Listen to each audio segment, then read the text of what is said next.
The colony of Epsilon 9 was a quiet place. Families lived under two suns, children played in the open fields, and workers built homes from shining metal walls. Life felt safe, far from Earth, far from wars of the past. People believed nothing could harm them so far away in deep space that one evening, as the suns dropped low, a young boy pointed to the sky. "Look, ships!" he cried, laughing. The people around him turned their eyes upward. At first, they thought it was another convoy from Earth, bringing food and supplies. But the lights in the sky moved strangely sharp, fast, and silent. "Those are not our ships," whispered an old miner. His voice trembled. Within minutes, the lights grew larger. Dark shapes blocked the stars. The air buzzed with static, and every radio in the colony began to hiss. The governor of the colony rushed to the command tower, shouting into the comms. "This is Epsilon 9. Identify yourselves. Repeat, identify yourselves." No answer came. Only silence, broken by a low hum, as if the sky itself had awakened. Then the first blast struck. A white beam cut through the night and split a tower in half. Fire roared, metal bent, and screams filled the streets. "They're attacking us," cried a soldier, pulling his weapon. "But who are they?" shouted the governor. Through the smoke, the ships finally revealed themselves. They were not human. Their hulls were jagged, covered in red symbols that glowed like blood. Their wings spread wide like blades, and their weapons pulsed with strange blue light. The aliens had come. Panic spread through the colony. Families grabbed. Children running for underground shelters. Soldiers tried to fire rockets, but the alien shields deflected them with ease. Every explosion shook the ground. In the chaos, a group of survivors huddled in a bunker. A mother held her daughter close. "Why are they doing this?" she whispered. An engineer answered with shaking hands. "They don't want our land. They don't want our trade. They want us gone." The governor managed to send a broken signal toward Earth before the tower collapsed. "To any human ship. We are under attack. Unknown enemy." "They are." His voice cut out in static. Above the burning colony, the aliens descended lower. Strange, metallic figures landed, tall and armored, with glowing eyes that scanned every human they found. They did not speak. They simply destroyed. "Run!" someone shouted as one of the alien machines fired into the street. The ground shook, and bodies fell. The boy who had first seen the lights cried out, searching for his parents. The colony fought with everything it had: rockets, rifles, even mining tools. But nothing could stop the invaders. Every minute, another building turned to ash. Inside a hidden chamber, two scientists tried to keep a transmitter alive. Sparks flew around them as the ceiling cracked. "Did the signal reach Earth?"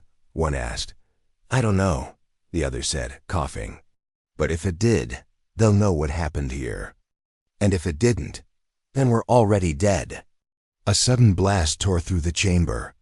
One scientist fell, the other staggered, but the transmitter flickered one last time. A faint message echoed into space that the aliens showed no mercy. They circled above like predators, blasting survivors as they ran.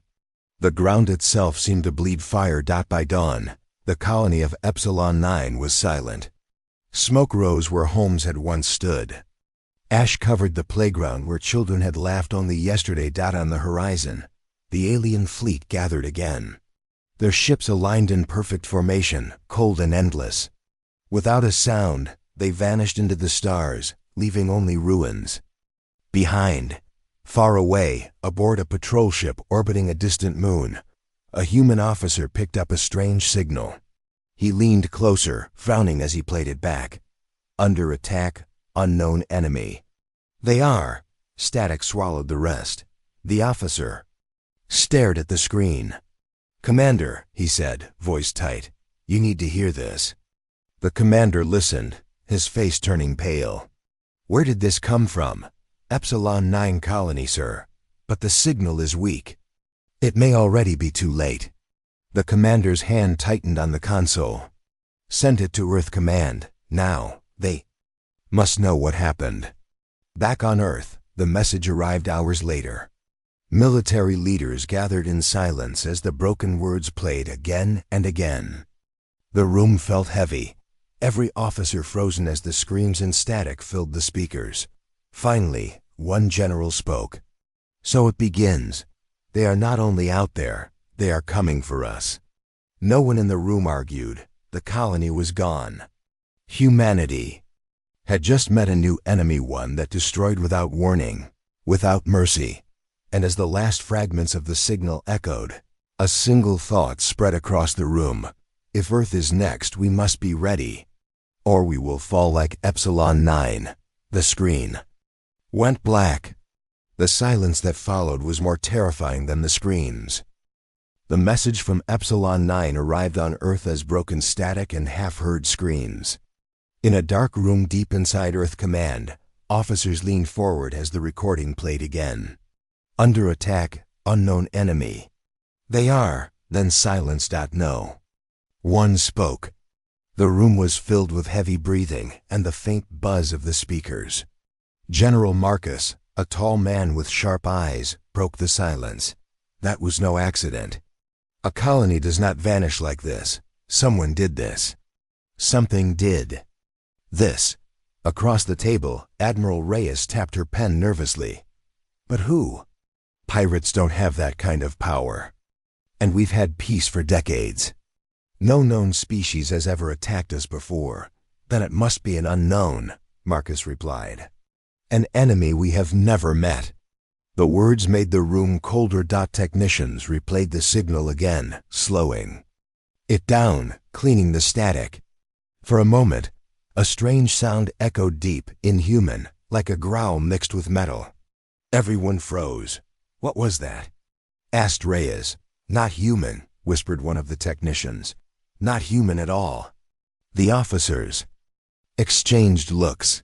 Fear moved silently across their faces. Meanwhile, on the streets of Earth, the news began to leak. A journalist claimed an entire colony had gone dark. Families of Epsilon 9 demanded answers. Rumors spread quickly. Aliens, war, weapons, betrayal. In a small apartment in New London, a young woman named Sarah held her communicator tightly. Her brother had been living on Epsilon 9. She tried calling again and again, but no answer came. Tears rolled down her cheeks. Please, Tom, pick up. But the line was dead. At the same time, in a military academy, cadets gathered around a screen. The broken message from Epsilon 9 played again. One cadet clenched his fists. If aliens are out there, then let them come. We'll fight. His friend shook his head.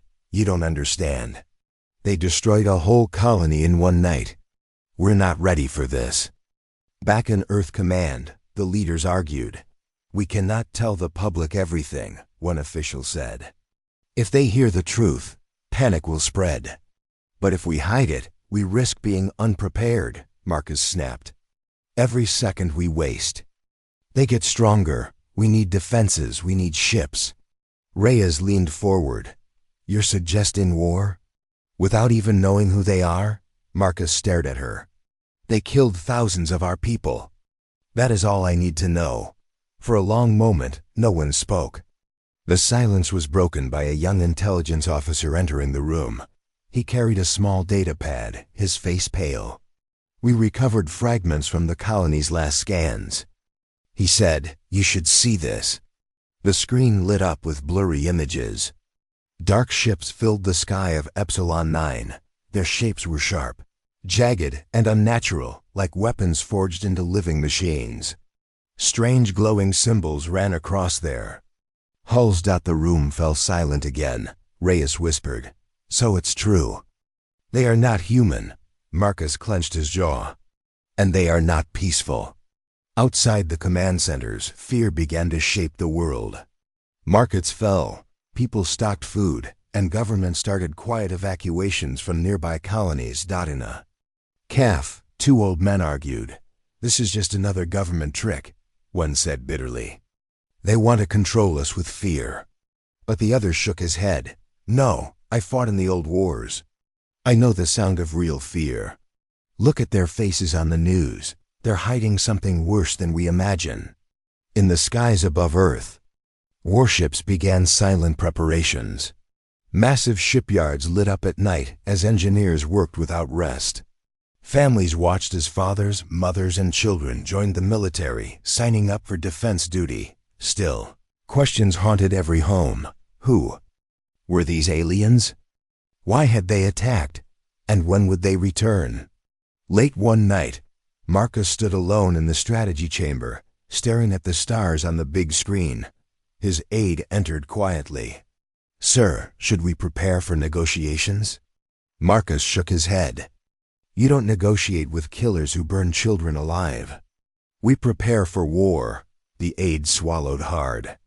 "And if Earth isn't ready?" Marcus finally turned, his eyes sharp and dark.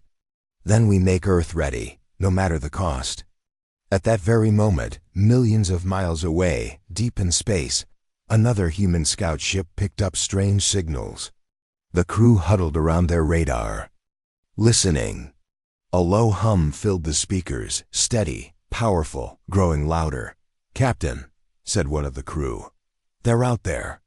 "They're moving again." The captain frowned. "Toward Earth?" The radar beeped once, then twice, then faster. "Yes," the officer whispered. "They're coming straight for us." The crew exchanged terrified looks. No one spoke for several seconds. Finally, the captain gave the only order he could. "Send the warning. Tell Earth everything we've seen. And then, pray they believe us." The scout ship turned, engines burning bright as it raced toward human space. But in the darkness behind them, alien shapes followed, silent and patient, like predators hunting prey. On Earth, the broken messages from space continued to arrive. Each one added more fear, more tension. The leaders knew the truth now. This was no isolated attack. Epsilon 9 was only the beginning. The council chamber inside Earth Command was filled with tension. Military leaders, politicians, and scientists sat around a long dark table. The message from the scout ship had just played alien fleets moving closer to human space. No one wanted to speak first. Finally, General Marcus slammed his hand on the table. "We cannot wait. Epsilon 9 is gone. Now they come for us. Every minute we delay, we give them the chance to strike first." A politician raised his hand nervously. "General, you talk about war, but we know nothing about these creatures. What if they only attacked by mistake? What if this can still be solved with peace?" Marcus leaned forward, his eyes cold. "Peace? Do you call burning children alive a mistake? Do you call destroying thousands of innocent lives an accident? No, they came for blood. They will come again." Admiral Reyes spoke carefully. "But Marcus, they are stronger than us. Their ships are faster, their weapons unknown. If we launch a war without strategy, we will lose everything." A heavy silence followed her words. Then Dr. Hale, a scientist who had studied the fragments from the colony, cleared his throat. "Admiral Reyes is correct about their power. Their technology is centuries beyond ours, but they have one weakness."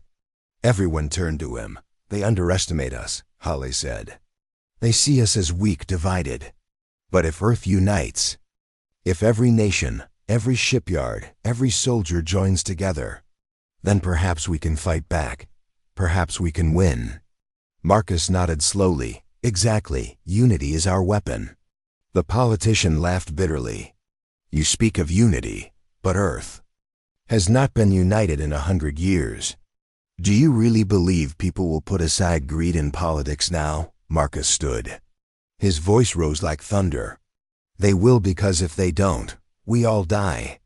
The chamber fell silent again. Every person knew the truth of his words. Later that night, a secret vote was held. Arguments raged for hours. Some begged for diplomacy, others demanded surrender, but in the end, the decision was made. Humanity would fight. The plan was bold, almost impossible. Earth would build the largest fleet in history, 500,000 warships. When the announcement was made, the world shook. Some people cheered with pride, others trembled with fear. Families wept, knowing their sons and daughters would be sent to war, but the order had been given. The great war machine of Earth had awakened. In the vast shipyards orbiting the moon, construction began immediately. Huge frames of battleships floated in silence as engineers worked day and night. In the deserts of Africa, launch bases roared with fire as fleets of smaller ships were tested. From the oceans of Earth, massive carriers rose like mountains of steel, shaking the seas as they climbed into the sky. Everywhere, the sound of war echoed. In a quiet home in New London, Sarah watched news of the Armada being built. She whispered to herself, "Tom, my brother, if you are gone, I will make sure they pay. I will join." She signed her name to the military registry the next morning. Across the world, millions did the same. Farmers, miners, scientists, and pilots. Humanity was no longer divided by borders. They were united by survival. But unity came with fear. In a bar near the shipyards, two engineers argued over drinks. "This is madness," one said. 500,000 ships? We can't even feed half the colonies, and now they want to build the biggest fleet in history? It will break us. His friend shook his head. Better broken than dead. If we do nothing, the aliens will wipe us out. Back inside Earth Command, Admiral Reyes studied the plans. 500,000 ships, she whispered. If we succeed, it will be a miracle. General Marcus stood beside her. It won't be a miracle. It will be human willpower. They think we are weak. They think we are prey. We will show them we are predators. Reyes gave him a sharp look. And if we lose? Marcus didn't blink. Then at least we die fighting. Weeks turned into months. The shipyards never slept. The night skies over Earth glowed with fire. From engines and factories, children pressed their faces to windows, watching ships climb into the stars. One evening, Dr. Halley gathered with the council again. He placed a glowing map on the table. "We have detected alien probes near the edge of the system.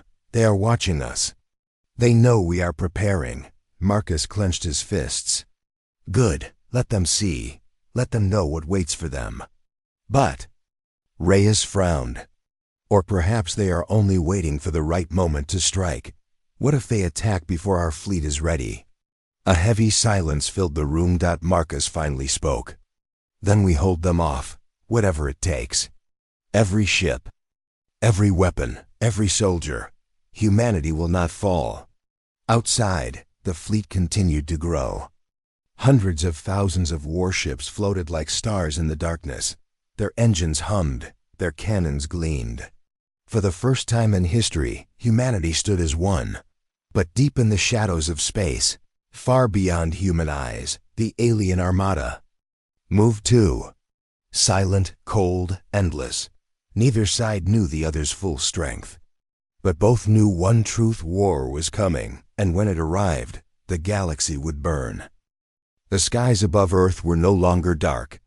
They burned with fire from engines, glowed with the light of metal, and roared with the birth of a fleet unlike anything humanity had ever seen. 500,000 warships floated in orbit, waiting for the order to march. On the ground, cities trembled with both pride and fear. Families lined the streets, watching soldiers march toward carriers.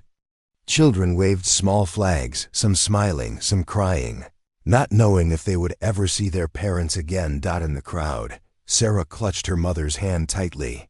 "He would have wanted this," she whispered, thinking of her brother lost on Epsilon 9. Her mother nodded, tears running down her face. "Just promise me one thing, Sarah. Promise me you'll come back." Sarah hugged her tightly. "I'll fight to return, but if I don't, I'll fight so others can live." At the academy, cadets were assigned to ships. Some cheered with excitement, others trembled with fear. A young pilot, James, whispered to his friend, "Do you think we stand a chance against them?" His friend forced a smile. We have to. There is no other choice. Inside Earth Command, General Marcus addressed the fleet leaders through a massive broadcast. His voice carried across every ship, every station, every colony watching. Soldiers of Earth, for centuries, humanity has fought itself nation against nation, brother against brother. But today, we stand as one. Today, we march not for land, not for power, but for survival. The enemy believes we are weak. They believe we will bow. Show them they are wrong. Show them the strength of humanity. The soldiers cheered, their voices shaking the walls of the ships. Across space, the roar of 500,000 warriors echoed as one. But behind the speeches and fire, there was fear. In the hangars, soldiers sat quietly, cleaning their weapons, whispering prayers. A mechanic leaned against a wall, smoking in silence. 500,000 ships, he muttered. Feels like the whole world is leaving at once. Maybe it is, another replied. In a control room high above Earth, Admiral Reyes stood with Dr. Holly. She watched the fleet moving into formation. It is beautiful, she whispered. And terrifying. All of our hope, all of our strength. Leaving Earth at once, Dr. Holly adjusted his glasses. Hope must leave, Admiral. Hope must fight. Otherwise, Earth is only waiting for death. Reyes sighed. But hope can die too. As departure day came, the world held its breath. Families gathered on rooftops to watch. The oceans boiled as carriers launched into the skies. Cities darkened as power was poured into the fleet. On one of the giant carriers, Sarah stood in the launch bay. She looked out through the transparent wall at Earth below. The blue oceans, the white clouds, the glowing cities, it was the last time many would see it. Beside her, James whispered, I never realized how small Earth looks from here. Sarah nodded. And yet, it's everything. The countdown began. 10, 9, 8, engines across the fleet roared alive, shaking the stars themselves. 7, 6, children cried as parents waved from windows of massive transports. 5, 4, pilots strapped in, hands trembling over controls. 3, 2, 1. The fleet moved as one body. A tidal wave of steel and fire pushing away from Earth. 500,000 warships spread their wings, engines blazing as they set their course for alien space. The ground shook as the sky filled with light. People on Earth lifted their eyes, watching the greatest departure in human history. Inside her ship, Sarah whispered a final prayer. For Epsilon 9, for Earth. The fleet formed a line stretching across the stars. Battleships, carriers, destroyers, and scouts moved in perfect order. It looked like a second galaxy being born, a galaxy of war. But the journey ahead was long and silent. Days turned into weeks. Soldiers played cards, wrote messages home, trained endlessly. Fear lurked behind every laugh, every joke. They knew the enemy was waiting somewhere in the dark. One night, James found Sarah sitting alone near the observation deck. The stars glowed cold outside. You can't sleep either? He asked. Sarah shook her head. I keep hearing the screams from the recordings. The colony, my brother, I keep seeing it. James sat beside her. I hear them too. Maybe that's why we fight. To make sure no one else has to hear them again. Sarah smiled faintly, though her eyes were wet. Then let's fight like hell. Back in the command ship, Marcus studied the maps. We're entering their territory, he told Reyes. The next signal we receive could be from their fleet. Reyes tightened her jaw. Or from their traps. The moment of contact drew closer. Scouts were sent ahead, their small ships disappearing into the void. Hours passed with silence. Then a voice crackled through the radio. This is Scout Group Alpha, movement detected. Multiple signals. They're here. Static cut off. The rest. Marcus rose to his feet. All ships, battle formation, ready weapons. Across the fleet, alarms blared. Soldiers strapped in. Captains shouted orders, weapons powered up. 500,000 warships shifted into deadly order. Sarah felt her ship tremble. James grabbed her arm. It's starting. Through the windows of the command deck, the stars flickered strangely.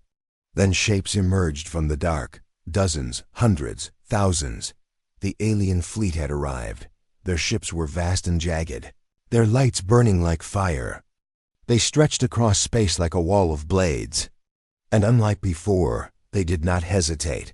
The first alien beam cut across the void, striking a human scout ship and tearing it apart. The war had begun. Sarah whispered to herself. For Earth, as her ship surged forward into the fire. The stars lit up with fire. The human fleet and the alien armada faced each other across the void, two oceans of steel stretching as far as the eye could see. Silence lasted only a second. Then the sky exploded. Alien beams cut across the darkness like burning spears. The first row of human scouts vanished in flames. Screams filled the comms as ships tore apart, their remains drifting in silence. Shields up. Return fire. Marcus roared from the command ship. 500,000 human cannons lit the void. Missiles streaked forward, glowing like falling stars. Explosions ripped through the alien line. For the first time, alien ships burned. On Sarah's carrier, alarms screamed as the deck shook violently. She grabbed the railing. Status? She shouted. A technician cried out, "Enemy fire on the starboard side." "Hull holding for now." James rushed past her, strapping into his fighter. "If this is the end, I want to face it in the sky." Sarah grabbed his arm. "Then make it count." Fighters launched from the carrier like a storm of metal bees. They swarmed into the alien fleet, dodging beams, firing missiles. The aliens responded with terrifying precision, strange energy, weapons that cut through fighters like paper. Inside the command ship, Admiral Reyes studied the alien movements. "They're not just attacking, they're testing us. They want to see how we fight." Marcus slammed his fist on the console. "Then let's show them." He gave the order.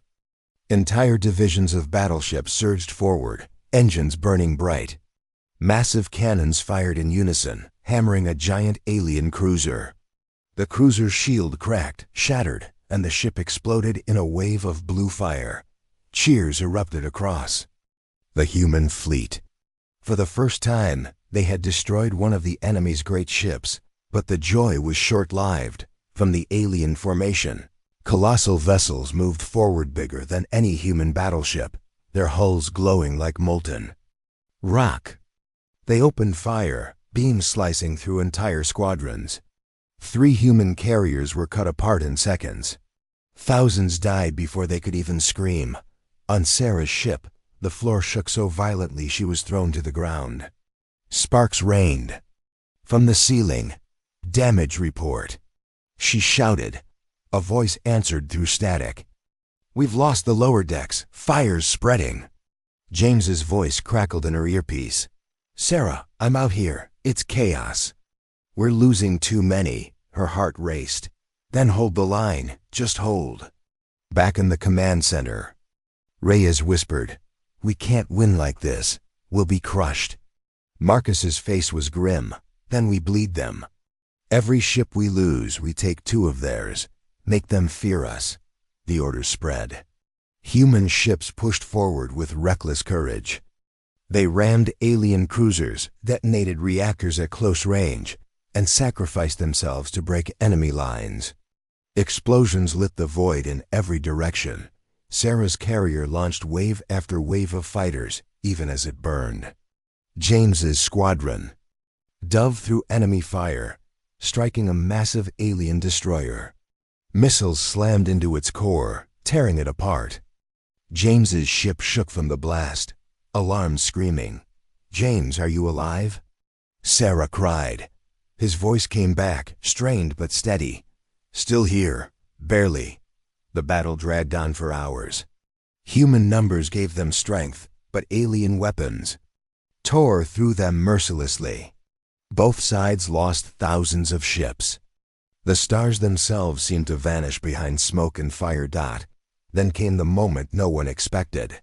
A human science vessel, hidden among the fleet, activated a secret weapon. Dr. Hale's voice echoed across the comms. "Testing plasma disruptor now."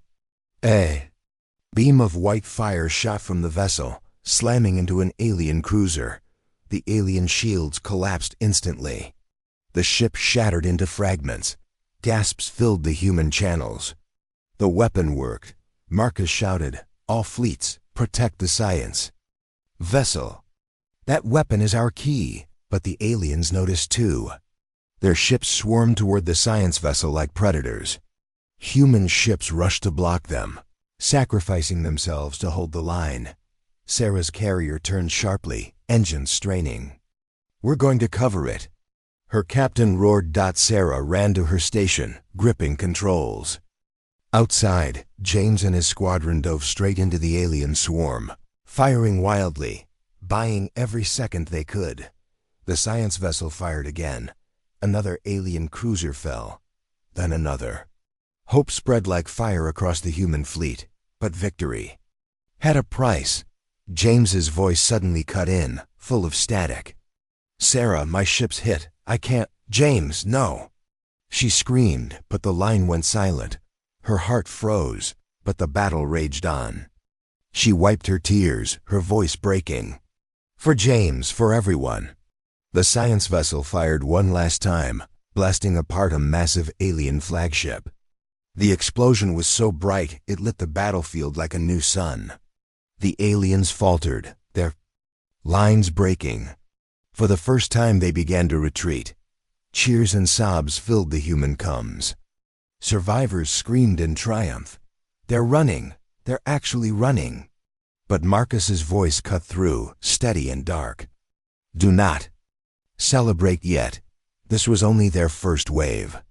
They now know our strength and our weakness. They will return stronger." On Sarah's carrier, fires burned, decks were shattered, and thousands were gone. She stood at the window, watching the alien fleet vanish into the void. Her hands trembled, her heart heavy. "We won," someone whispered behind her. Sarah shook her head slowly. No, this was not victory, this was survival. And as the broken human fleet regrouped, every soldier knew the truth. The first battle was over. But the war had only just begun. The battlefield was silent. The wreckage of thousands of ships drifted in the cold void. Fires burned on broken hulls, and the stars were hidden behind smoke and debris. The human fleet had survived the first great clash, but at a terrible cost. Sarah stood on the ruined bridge of her carrier, staring at the emptiness ahead. Her voice was low, heavy with grief. So many gone. "And for what?" Admiral Marcus's voice came over the comms. Calm, steady, unshaken. "For survival. For Earth. This was only the beginning. They will come again." And he was right. The aliens returned. Weeks later, sensors lit up with warnings. The second wave was coming. This time, their numbers were greater, their ships larger, their weapons even deadlier. 500,000 human warships prepared to face them again. Admiral Reyes stood beside Marcus in the command ship. Her face was pale, but her eyes burned with fire. "We cannot fight them head-on this time. We'll be crushed." Marcus nodded slowly. "Then we change the rules." He pointed to a star map glowing on the table. "We don't wait for them to strike us. We strike them first. We hit their heart, their command ship." There was silence. The idea was madness. To break through millions of alien warships just to reach a single ship seemed impossible. Sarah listened, her fists clenched. "It's risky, but it might be the only way." The fleet moved. When the aliens arrived, space shook with power. Their ships filled the darkness like a storm of shadows. Their weapons burned with terrifying light. The human fleet braced itself. "Hold the line," Marcus ordered. "Draw their eyes." Make them believe we're fighting the same way as before. Human warships charged forward, firing everything they had. Missiles streaked like fire, cannons roared, and plasma weapons burned across the void. Alien beams answered with ruthless power, tearing apart battleships, shredding fighters, splitting carriers in two. But behind the chaos, a secret group of ships moved silently. Sarah was among them, leading a small strike force of carriers and destroyers. They flew through debris fields and wreckage, hiding from alien sensors. James's loss still burned in her heart, but she carried his spirit with her. "This is for you," she whispered. Their mission was clear: reach the alien command ship and destroy it. Admiral Reyes guided them. "Stay in the shadows. Use the wrecks as cover. If they see us too soon, it's over." Hours passed like years. The larger battle raged behind them, but Sarah's force crept closer and closer to the heart of the alien armada. Then they saw it. The alien flagship. It was enormous, larger than any human city, glowing with power, its hull covered in living metal that shifted like liquid. Strange lights pulsed across it, as if it were alive. Around it, hundreds of alien guards waited. Sarah's heart pounded. "That's it. If we kill that ship, maybe we kill their command." Marcus's voice came through the comms, sharp and steady. "Now, Sarah, strike now." The human strike force burst from the shadows. Missiles launched. Plasma beams fired. The alien guards reacted at once, swarming toward them. Explosions lit the void. Human ships were torn apart. But Sarah's carrier pushed forward. Fighters screamed out of its decks, charging straight at the giant. "Target the core!" Sarah shouted. "Hit it with everything." The alien flagship unleashed waves of energy, shields glowing like fire. Human weapons struck, but the shields held strong. One by one, human ships fell. Reyes's voice shook with fury. "We're losing." "Too many. The shields are too strong." Sarah gritted her teeth. "Then we break them the hard way." She gave the order no one expected. "Prepare ramming runs." Her crew froze. "Captain, you mean?" "Yes," Sarah whispered. "If our guns can't pierce it, then our lives will." Across the fleet, battered human ships turned toward the flagship. Engines roared as they pushed to full power. One by one, they rammed the alien shields, exploding on impact. The shield flickered, weakened. Another ship rammed. Then another. Each one gave its life, tearing the shield apart piece by piece. Finally, the shield cracked. Sarah's carrier fired its last missiles. They slammed into the exposed hull of the alien flagship. The ship shook violently, its strange living armor breaking apart. But it wasn't enough. The alien flagship still burned with life. Its weapons turned, charging for a massive strike that would destroy everything. Then came the last twist. The science vessel, the same one that carried the plasma disruptor, appeared from the smoke. Dr. Hale's voice filled the comms. "This is for Earth." The vessel fired. A blinding white beam tore through the alien flagship, straight into its core. For a heartbeat, the ship seemed to hold together. Then it erupted in a sun-bright explosion. The shockwave tore across space, scattering alien ships. Like leaves in a storm, their formations broke. Their lines shattered. And for the first time, the alien armada truly fled. Cheers filled the human channels. "We did it! The flagship is gone." Sarah collapsed into her chair, her body trembling. Tears filled her eyes as she whispered, "James, we did it." On the command ship, Marcus stood tall, his face unshaken but his voice heavy. "This is not the end.